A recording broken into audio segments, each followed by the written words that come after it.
Hey YouTube, how you guys doing? My name is Kyle, you know me as Dragonmar, and welcome to a new video. Today, we'll be going over 6 mistakes that new players make in Overwatch and how to fix them. This video was actually inspired by recently watching Shroud on Twitch. If you don't know who Shroud is, he's a former professional Counter-Strike player. He's a very, very good player in FPS games, and he's started to give Overwatch a try.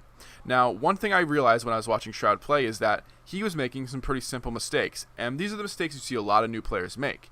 And it also made me realize that if Shroud is making these mistakes, someone who is extremely talented and formerly was a pro in a game, then I think a lot of people are still making them as well. So I decided to make this video to hopefully help you guys out and make you aware of the types of things you might be doing wrong and why you're struggling to rank up. With that being said, guys, if you enjoy the video, remember to leave a like, remember to subscribe for more, and let's get started. Alright guys, the first mistake that new players tend to make in Overwatch is that they jump instead of crouching when they're fighting in 1v1s. You have to remember, Overwatch is way more movement based than other games. Mechanical skill isn't always as important in Overwatch as other games like Counter-Strike go, right? You can't just translate these things over one-to-one, it doesn't always work. Also, other games actually use jumping as a way to break up this sort of very linear movement. That's not the case in Overwatch. Overwatch is very fast-paced. This is why crouching is actually a better option here, and it can be spammed a lot more.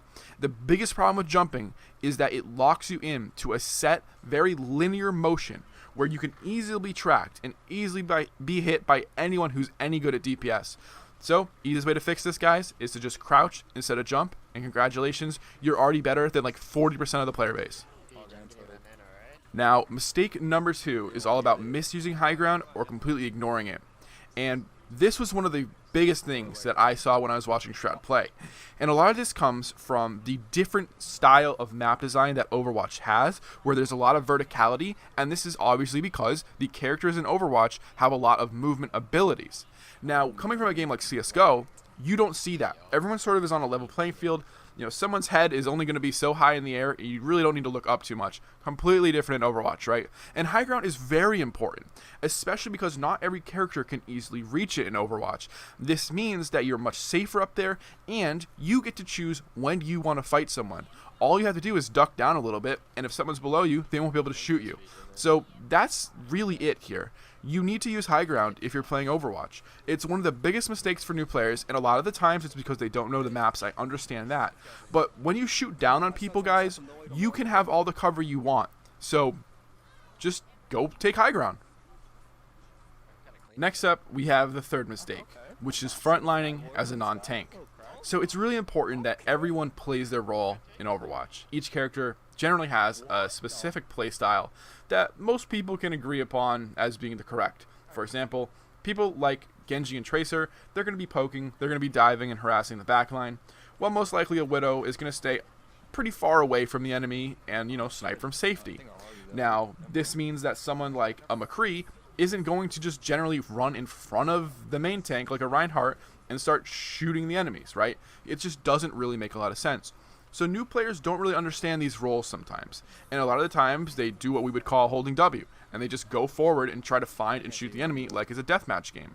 So this is bad, and the problem here is that frontlining refers to sort of being in front of the rest of your team and being the closest player to the enemies. You obviously don't want your squishies, like your DPS, in front of your actual tanks.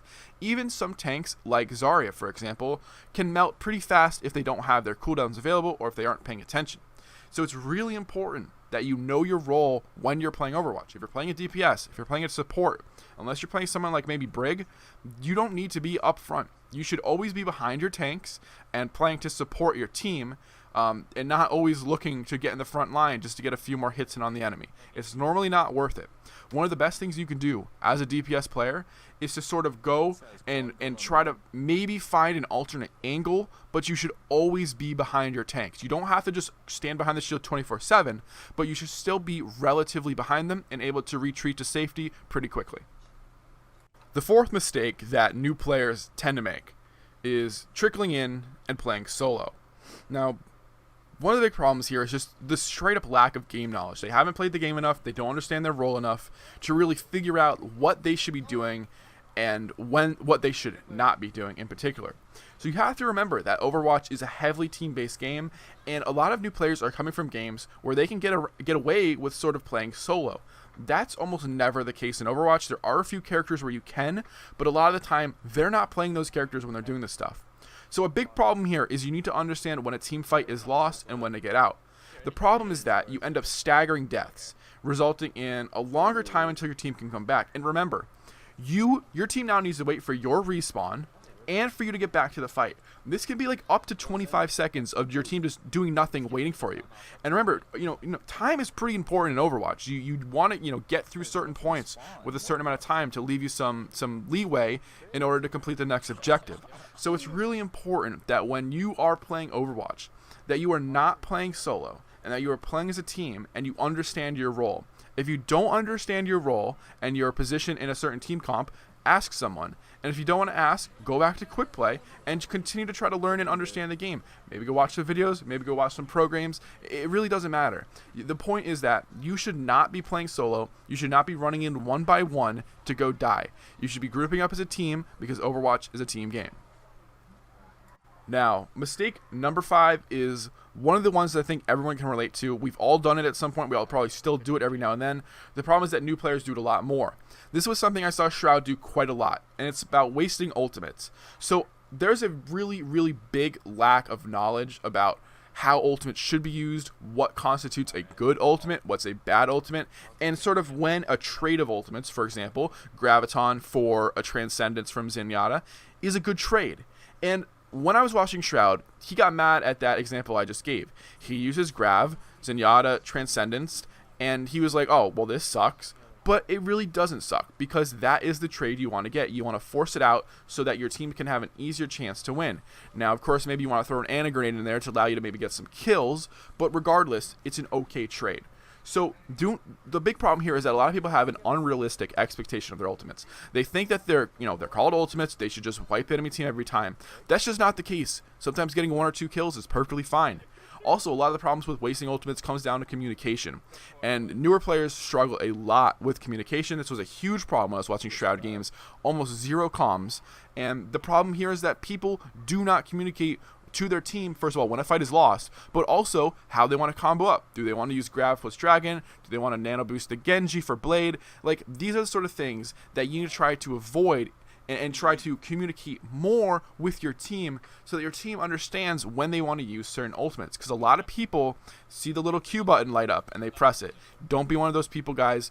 Try to communicate with your team and try to use your ultimates at the appropriate times. To end things off, mistake number 6 is not using sound or completely ignoring it. In a lot of other games, you can sort of get away with mindlessly just running forward and shooting people. But you gotta remember, Overwatch is very team-based, and it's not a deathmatch game. It's really important to be able to hear your teammates, especially when they're making important callouts. So even if you're not talking, just join voice chat. But regardless of that, the actual sound cues in Overwatch are really important. Being able to hear enemy footsteps, like if a Widowmaker is next to you or if a Tracer is behind you. Being able to hear enemy ultimates, knowing when the enemy Hanzo is going to ult, that can allow you some more time to escape it. And also things like sniper shots. When a Widowmaker is sniping at you, it is very apparent. And I've even noticed in Shroud's stream that he sometimes does not respond at all to being shot at 3 times. Now, of course, at his rank, these Widowmakers are missing, but nonetheless, he's getting shot at 3 times and making absolutely no adjustments for it. It's really important, guys. You turn your sound up and you listen carefully. It's going to help you make way, way better decisions and keep you more informed about what's going on in your game and where people are overall.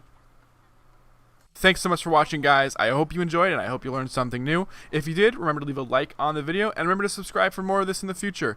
Thanks so much, and I'll see you guys next time. Take it easy and peace.